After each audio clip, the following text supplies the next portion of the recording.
नमस्कार दोस्तों, स्वागत है आपके अपने YouTube channel horror plays stories पर।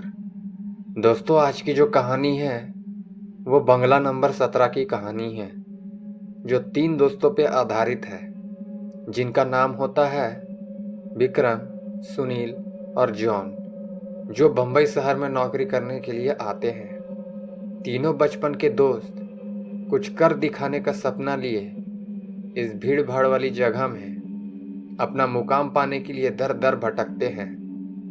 उन्हें कोई भी रास्ता नजर नहीं आता।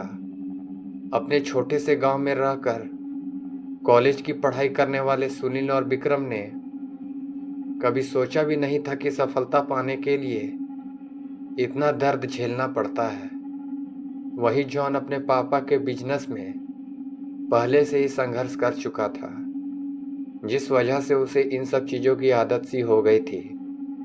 जॉन अच्छे से जानता था कि सफलता इतनी आसानी से नहीं मिलेगी, क्योंकि उसने अपने पापा को दिन रात मेहनत करते हुए देखा था। तभी तीनों को सुबह से भटकते भटकते शाम हो जाती है, लेकिन ना कोई नौकरी और ना कोई रास्ते का ठिकाना उनके हाथ लगता है। तीनों मायूस होकर एक छोटे से होटल में खाना खाते हैं। दरअसल उनके पास कोई खास पैसे भी नहीं होते। वह तो सिर्फ अपनी 1 2 3 की व्यवस्था बनाकर निकले थे। उन्हें लगा था कि आते ही उनके साथ कोई चमत्कार होगा और उनको नौकरी मिल जाएगी।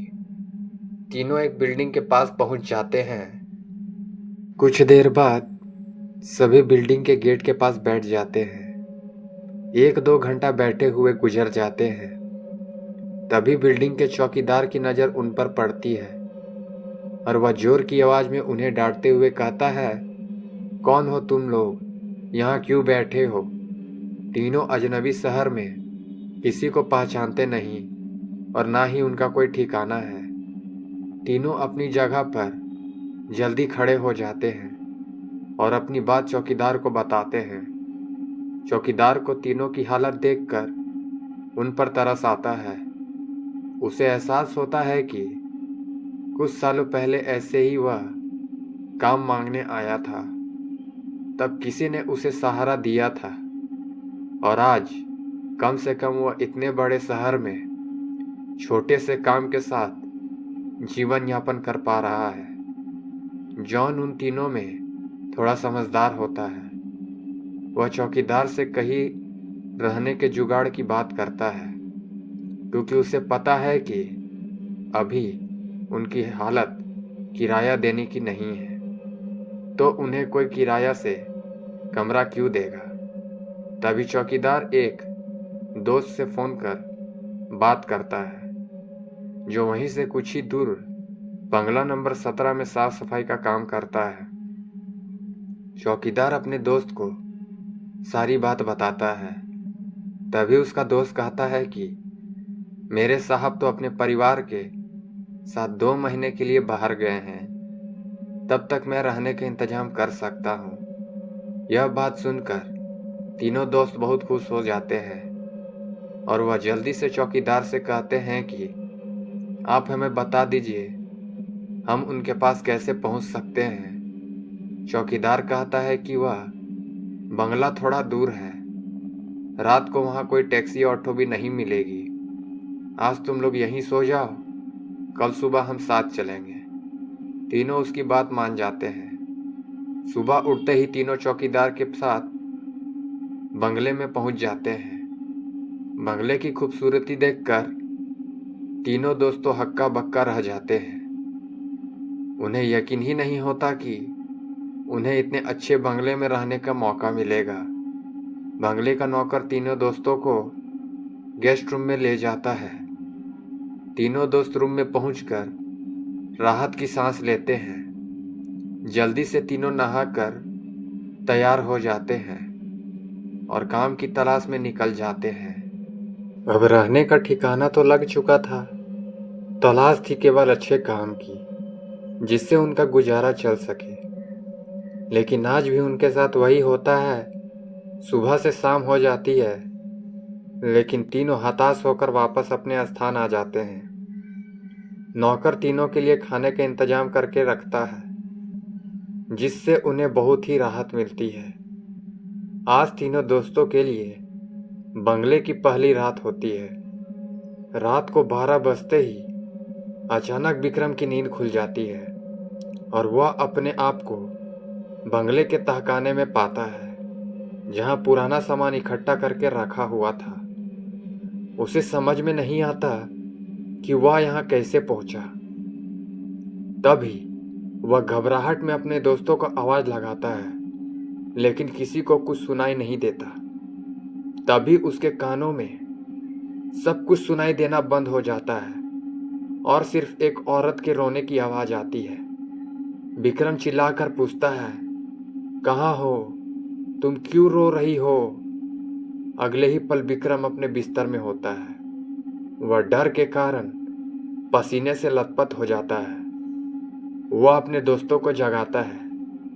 सुनील और जॉन दोनों उसकी बात का मजाक उड़ाते हैं और कहते हैं, तुमने कोई सपना देखा होगा, इस बंगले में तो हमारे अलावा कोई भी नहीं है। और विक्रम भी अपने दोस्तों की बात का यकीन करके इस घटना को बुरा सपना समझकर नजरअंदाज करके सो जाता है। सुबह उठते ही तीनों दोस्त फिर से तैयार होकर काम ढूंढने निकल पड़ते हैं।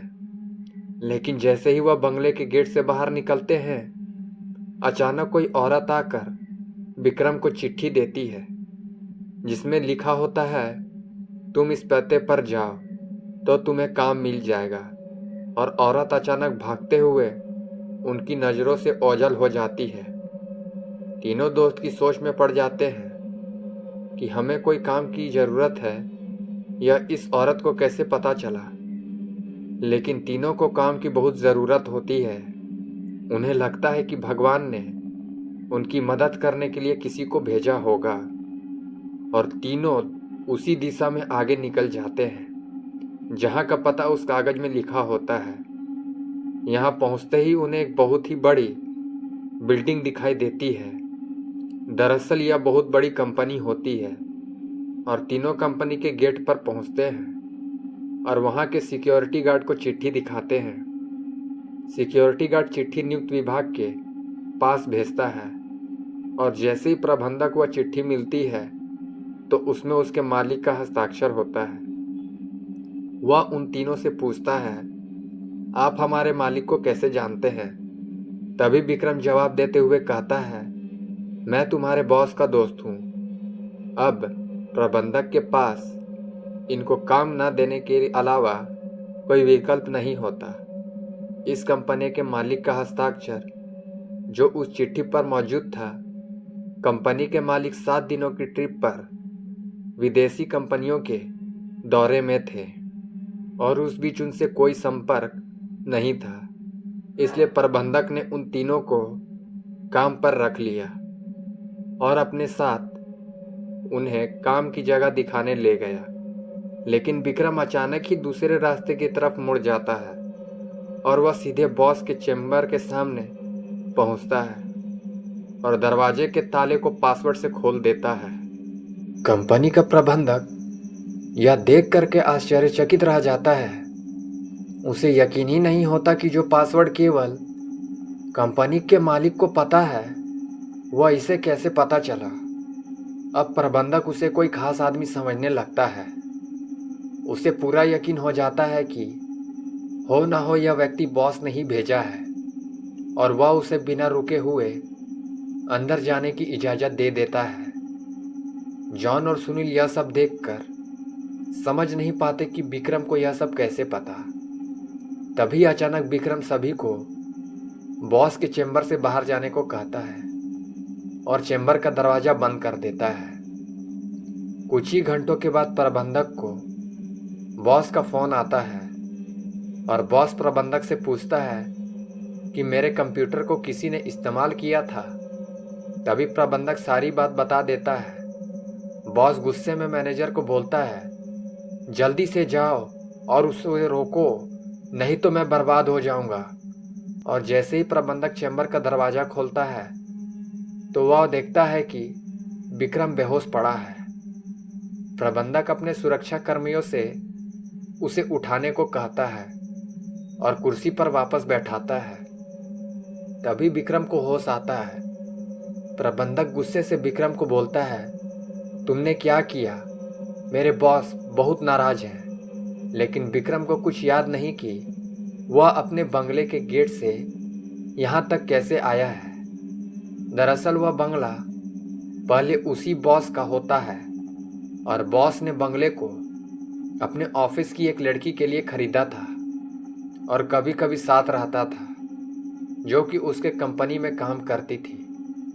बॉस पहले से ही शादीशुदा था और यह बात अच्छे से जानता था कि एक ना एक दिन वह लड़की उसके लिए खतरा बन सकती है।